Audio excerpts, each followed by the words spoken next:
daawadayaal halka naga daawanaysaan oo warbaahinta qaranka Soomaaliyeed halka aan ku sugannahay oo ay idinkala soo hadlayna galabta waa markaskii Allah u naxariistay caalimkii weynaa ee Soomaaliyeed Xaaji Madad ka oo ku yaal xaafadda Janna Daawud ee degmada Warta Nabadda ee magaalada Muqdisho sida aad kadaashiid ka maqashaan galabta halkan waxa ka socdo banaabaxa siyaaradii Allah u naxariistay caalimkii weynaa ee Soomaaliyeed Macallin Maxamed Sheekh Cali Agoon oo ku magac dheer Macallin Cartan ka oo cumrigiisa ku bixiyay fidinta iyo u qadmeynta diin islaamka kana aflixeen kumanaan ku galtaysan guud ahaan dalka dibadiisa iyo gudihiisa waxaana sanad kasta xilligan oo kale siyaaradiisa isku yimaada halkan waxaana ka soo qayb gala qaybaha kala duwan ee culimada ahlus sunna wal jamaa sida dariiqada qaadiriya iyo dariiqada ahmadiya kuwa ay ku kala yimaada 17 degmo ee kor banaadir halkaana u yimaada sidii ugu ducay lahaayeen Allah u naxariistay Macallin Cartan sida aragtaan halkan waxay ku ogayaan digriga alle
inta uu socod banaabaxa ayaan la hadalnay qaar kamid ah mashaaqada ka soo qayb gashay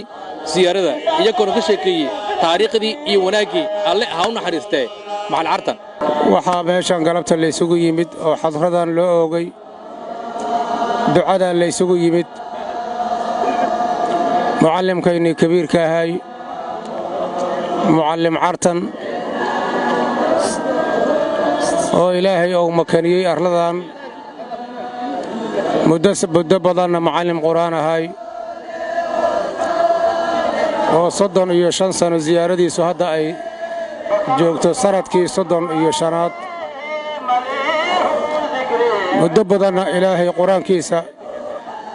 ku faafinaya wadankan islaam badan Ilaahay ku anfacay waxaan joognaa galabta ziyaaradii waalidiintayni oo kala ahaaba Macallin Cartan Sheekh Maxamed Sheekh Cali Macallin Maxamed Sheekh Cali Sheekh Maxamed Agoom oo ku magac dheer Macallin Cartan iyo hooyaday Salaadashi Maxamed Sheekh Xuseen ziyaaradoodii ayaan joognaa ziyaarada waxay maraysaa sanadkii 35aad ayaan hadda maaragtay sanadaan ay tahay waxa ka soo qayb galay ahlu duruq usuufiya sidii maaragtay uweysiya qaadiriya zayliciya ahmadiya insha Allah taala ziyaarada marka insha Allah waxaan u mahad celinaynaa intii duruqa oo nagala soo qayb gashay ziyaarada sheekheena waxay noo cadeynaysaa ay daliil u tahay in Ilaahay sheekhu ka raali noqday maxaa yeelay dikru sanawigiisi oo intaasoo ahlullaahi ahlu cilmi iyo caalimiin calaamiin ah oo maxaa tiraahdaa awliya Ilaahay ay ku wada jiraan ay ka soo wada qayb galeen ayaa nooga filan maxaa tiraahdaa sheekha wuxuu ahaa maxaa yeelay wax walba waxa loo daliistaa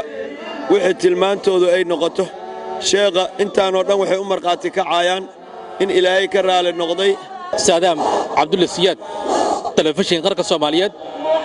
markaska Xaaji Madad xaafadda Janna Daawud degmada Warta Nabadda magaalada muqdisho.